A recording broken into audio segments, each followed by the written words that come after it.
Bienvenue dans le 1945 de ITV. Durant 5 jours, le Comité national de gestion des épidémies a passé en revue les actions entreprises avec l'analyse des points forts et des faiblesses du programme. À l'issue de ces réflexions, une nouvelle stratégie a été mise sur pied. Écoutons à ce sujet Dr Marie-Khémesse Ngom-Ndiaye, directrice de la santé publique. Les stratégies qui ont été mises en œuvre, mais il faut rappeler que ces stratégies ont été adossées aux capacités du règlement sanitaire international, à savoir donc la coordination, le suivi et l'évaluation, mais également la surveillance, les capacités de laboratoire, la surveillance aussi bien épidémiologique, mais également la surveillance des points d'entrée, il faut dire les frontières, la prise en charge qui a été une prise en charge médicale, mais également psychosociale, sans oublier la prévention et le contrôle des infections donc, qui l'accompagnent. Donc nous avons passé en revue à travers ces 5 commissions et nous nous sommes retrouvés avec près de 75 activités, mais qui sont essentielles, qui sont pertinentes certes, mais qu'il fallait prioriser aujourd'hui. Nous les avons priorisées et nous sommes aujourd'hui autour de 15 activités qu'on va mettre sur un autre plan, parce que comme vous le savez, cet ennemi virulent reste encore avec nous, à savoir le nouveau coronavirus. Et voici l'essentiel du point de la situation du coronavirus. 26 nouvelles contaminations sont enregistrées aujourd'hui sur un total de 1224 tests réalisés. Aucun décès enregistré. 107 patients sont déclarés guéris. Par contre, 27 cas graves sont admis en service de réanimation. Et avec la baisse de la pandémie de la COVID-19, la saison touristique peut bel et bien démarrer en octobre. C'est la conviction des membres du réseau des restaurateurs de la Petite Côte. Ils demandent par ailleurs à l'État de revoir les restrictions sur les horaires d'ouverture de leurs restaurants. Reportage Muntaga Khan. Les restaurateurs jugent que le Sénégal est en mesure d'ouvrir la saison touristique prochaine au mois d'octobre. Une des questions principales, c'est ce que nous souhaitons, nous les acteurs, et toute la chaîne de valeur, que voir le Sénégal, que la saison démarre en mois d'octobre. Parce que nous voyons que la pandémie recule chez nous ici et nous pensons que l'État du Sénégal et notre département va amener une réponse politique à l'Union européenne pour dire que nous, le Sénégal, on est prêt à ouvrir notre saison touristique, Inch'Allah, comme on dit. Ils demandent également la levée des restrictions horaires sur leurs restaurants. Voilà, dans le cadre du travail, c'est vraiment arriver à faire lever cette restriction au niveau des horaires d'ouverture. Une rencontre a déjà été faite avec le préfet et puis qui nous a montré aussi en quelque sorte vraiment la disponibilité de prendre en compte cette revendication, cette préoccupation et en tout cas à nous accompagner. Donc à accompagner les restaurateurs, à les accompagner dans le sens qu'ils puissent ouvrir, mais ouvrir aussi dans des conditions qui sont demandées au jour d'aujourd'hui, à savoir les mesures barrières, le respect des mesures barrières, etc. Rappelons que ces propos ont été recueillis en marge de l'Assemblée générale constitutive du réseau de restaurateurs de la Petite Côte tenue ce week-end. Thierno Bokoum, invité du JDD, le conseiller municipal n'est pas en phase avec le chef de l'État. Selon lui, la responsabilité des collectivités locales est engagée dans les inondations. S'agissant de l'érection de Kermassar comme département, le président du mouvement Agir pense que la déclaration du chef de l'État relève de la diversion. Il est au micro de Mamadou Ibrakan. S'il y a la responsabilité des maires, oui, on ne peut pas enlever de cette question une responsabilité totale de l'État. C'est l'État qui a injecté énormément de milliards pour que la question des inondations puisse être résolue. Donc c'est à l'État de veiller à ce que d'autres activités ou initiatives ne puissent pas perdurer le problème, que ça puisse être réglé. Kermassar comme département, ça n'a rien à voir avec la question des inondations. Parce que les zones inondées sont dans un département. Si on s'occupe de tous les départements comme on va s'occuper du nouveau département, mais on aurait pu régler le problème parce que Kermassar est dans un département déjà. Donc ce n'est pas une question de territorialité. C'est une question liée à une volonté politique de régler définitivement cette question. Vous savez, Mamoudou, dans le programme décennal, près de 483 milliards sont destinés au relogement et aux requalifications des quartiers. Il y a des zones à Keur Massar, il faut procéder à un relogement, forcément, parce que c'est des zones non edificantes. On ne peut pas y habiter. Donc, si on revient au plan décennal, normalement, s'il s'agit tout simplement de décaisser de l'argent, il y a de l'argent qui avait été prévu. Qu'est-ce qu'il en est? Parlons du Grand Magal de Touba. Plus de 2000 bœufs attendus à Touba. Sokhna Aïda Diallo a effectué le déplacement au Mali pour perpétuer l'œuvre de Cheikh Béthio Thioune.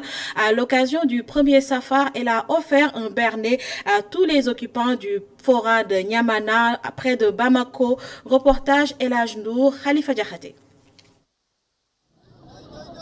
Forail de Niamana, nous sommes sur la route de Ségou, à la sortie de Bamako. Cette année, les Berndais se lèguent de Serigne Saliou à traverser une nouvelle fois les frontières à l'occasion du premier safar.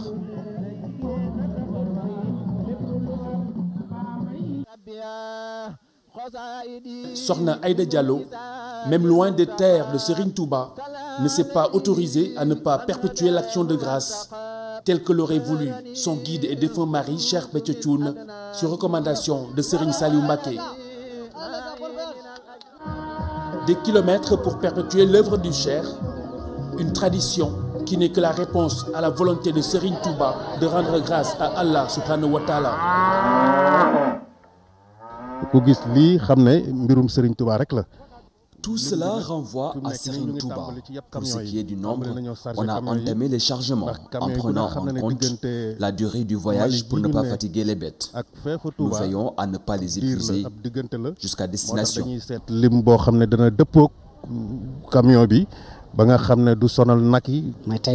Rien qu'aujourd'hui, nous voulions charger 2000 têtes. On ne connaît pas encore le nombre final parce qu'elle indique qu'elle est loin d'avoir terminé. Plus de 2000 têtes font cap sur Touba pour les besoins du Magal. 34 camions ont déjà quitté Niamana. La première vague attendue dans la ville sainte.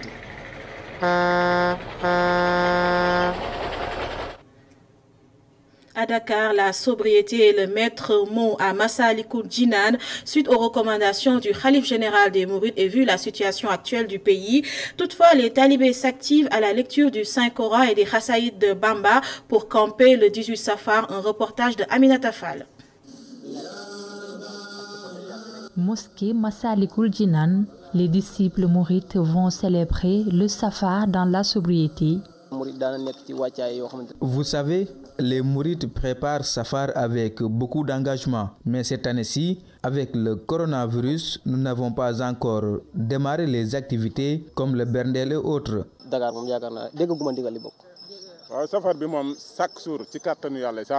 Même hier, nous avons célébré Safar. Ici à Massalikul Jinan, tout se fait dans le respect des mesures barrières, comme édictées par nos autorités, mais aussi, comme l'a dit le Khalife général des Mourides. Chaque jour, nous faisons un récital de Coran, mais concernant les Berndais, franchement, ce n'est pas encore le moment. Toutefois, les mesures barrières sont prises au sein de ce lieu.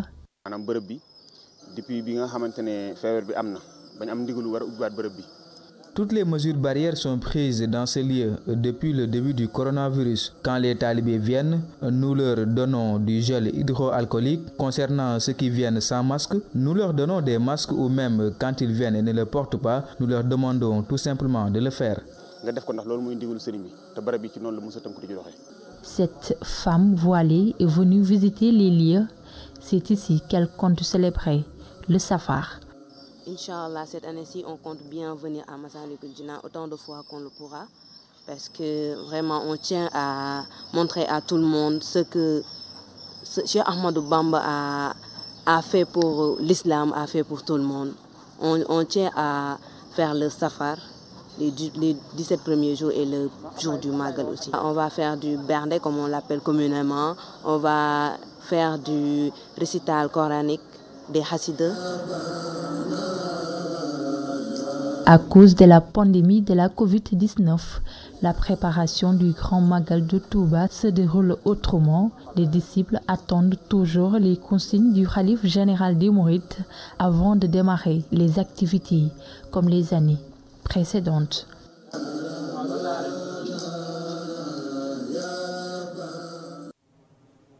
Aminata Ba, la commune de Bargny a lancé ses assises de la propreté et du cadre de vie. C'était en présence du ministre de l'Urbanisme, du Logement et de l'Hygiène publique. Et le maire en a profité pour demander la délocalisation du projet de construction de l'usine de sidérurgie turque Tosiali prévue à Bargny. Mohamed Gueye Abosek avance des raisons environnementales au micro de Babacar Sek. Dakar se déploie chez nous. Il y a des industries aussi qui sont prévues chez nous. Il y a une industrie sidérurgique annoncée. J'ai l'habitude de dire que le site pressenti, le site et la mairie de Bargny, on est beaucoup plus proche depuis le site du pôle urbain que de la mairie de Bargny. Nous avons aujourd'hui dans cette agglomération 150 000 personnes, Bargny, Diamniadio, Sendou, Sébikotane, etc. Avec le pôle urbain, 300 000 personnes est prévu. Ça fait 500 000 personnes, plus ce qui est aujourd'hui à Rufisque et ailleurs. Très rapidement, dans les 5 ans, nous verrons se former, 5 à 10 ans, une agglomération d'un peu plus d'1 million de personnes. C'est pourquoi nous pensons qu'il y a moyen de faire un bilan performance de site et trouver un autre site beaucoup plus adapté pour accueillir ce projet sidérurgique qui est dans l'intérêt du Sénégal. Je finirai par dire, dans les années à venir, seules les villes qui auront un cachet environnemental fort pourront tirer leur épingle du jeu de la concurrence saine que se mènent les capitales africaines. Et nous allons engager ces discussions dans un état organisé et dans la légalité pour faire en sorte qu'un autre site beaucoup plus approprié soit tout simplement retenu pour l'intérêt de Bargny, mais pour l'intérêt de tout ce que le président est en train de faire et qui est le projet le plus magnifique de ce Sénégal émergent. Reboisement à Dakar et à l'intérieur du pays, les jeunes s'engagent. Ces derniers sollicitent l'appui de l'État à travers le ministère de l'Environnement. Les jeunes invitent également les populations à s'investir davantage dans les reverdissements. Nous sommes au phare des Mamelles. Ces jeunes donnent de leur temps pour la nature. Donc on voit partout les changements climatiques, les effets des changements climatiques. Il y a l'avancée de la mer. Donc on s'est rendu compte que la seule alternative, c'est préserver l'environnement. Et comment préserver l'environnement? Pour préserver cet environnement, il faut reboiser, il faut planter. Donc ce qui nous pousse, c'est ce qui pousse les jeunes à planter encore. Et nous, on a eu à planter au niveau du littoral de Guédiawaye. Donc là, on avait planté 5000 plants, cocotiers et filao. Donc c'est sur 10 hectares. Donc 1 hectare 25, 1 hectare 25 pour 4 communes. Donc on a eu à la faire au niveau du littoral de Guédiawaye. C'est dans le cadre de préserver aussi cet espace littoral-là. Ces jeunes regroupés au sein d'un forum ne s'arrêtent pas seulement à Dakar. Ils sont présents à l'intérieur. Dans le département de Guédiawaye. Et on a, avec les 4 communes, on a eu à planter des arbres au niveau sur le littoral, la corniche, des cocotiers et des filao. Et ça aussi, il y a un comité de suivi que chaque week-end, les jeunes partent là-bas volontairement pour arroser et faire le suivi de ces arbres-là. Et comme on le dit, alhamdoulilah, cette année, il y a la pluviométrie qui est favorable par rapport à ça. On l'a fait partout au niveau de la forêt classée de Mbao, dans les régions. On a eu à partir dans cette région, à l'intérieur du pays, participer à tout ce qui est don de matériel pour l'environnement et par rapport aux journées de l'arbre aussi. Par ailleurs, Adam Sen interpelle les autorités. Ce genre d'activité ne devrait pas, à son avis, leur être étrangère. Qu'elles soient toujours en avant, au devant de l'enseigne, parce qu'elles sont des autorités. Si elles donnent l'exemple, elles sont populaires. Donc cet exemple-là, ça peut avoir une portée, une grande portée. Donc par rapport à quelqu'un, peut-être qu'un citoyen lambda qui est là, qui fait un reboisement ou bien qui fait une plantation, donc l'impact n'est pas la même. Donc c'est à elles de prendre tous les devants, de montrer cet exemple-là. Comme ça, les autres qui suivent vont pouvoir quand même suivre et faire cet exemple-là. Pour lutter contre la déforestation et le changement climatique, les jeunes se sont engagés pour planter des arbres sur l'ensemble du territoire, un geste que magnifie la population.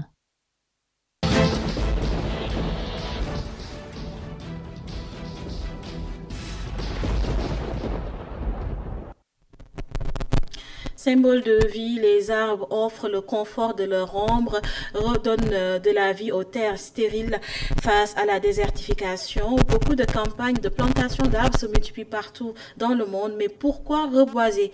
Des éléments de réponse dans ce récit de Mustapha Gabarjo. Les images satellites sont sans équivoque. Le monde entier est confronté à une rapide dégradation des sols. Si la désertification touche une centaine de pays, c'est en Afrique, au sud du Sahara, qu'elle est la plus sévère. Chaque année, 200 000 km², soit plus que la superficie du Sénégal, devient totalement stérile sous l'effet de la désertification. Le processus menace plus de 20% de la surface terrestre, soit 80 millions d'êtres humains. Défrichement, incendies, surexploitation des terres, surpâturage, déboisement sont à l'origine de la destruction du couvert végétal. Leur disparition entraîne une libération importante de CO2 dans l'atmosphère. Ces arbres non remplacés ne capteront plus le CO2 qui devient ainsi plus abondant dans l'atmosphère. L'effet de serre ainsi provoqué contribue largement au réchauffement de la planète. Une augmentation de la température qui fait avancer les déserts à des latitudes plus élevées. Les banquises et les glaciers fondent également. Le niveau des océans s'élève de plusieurs mètres tous les ans, noyant certains pays côtiers. Selon les spécialistes, la forêt est un milieu fragile. Il faut savoir faire preuve de patience pour rétablir un bon écosystème. Les programmes de reboisement doivent donc favoriser une participation populaire au reboisement et à l'entretien des plantations au moyen de ressources locales et privées. Pour ce faire, ils mettront en avant les avantages économiques potentiels du reboisement et ses incidences sur l'amélioration de la productivité agricole et de l'environnement. La seule solution possible est de soutenir activement les habitants à procéder aux plantations nécessaires et aussi au développement de tout type de reboisement pour avoir des résultats remarquables.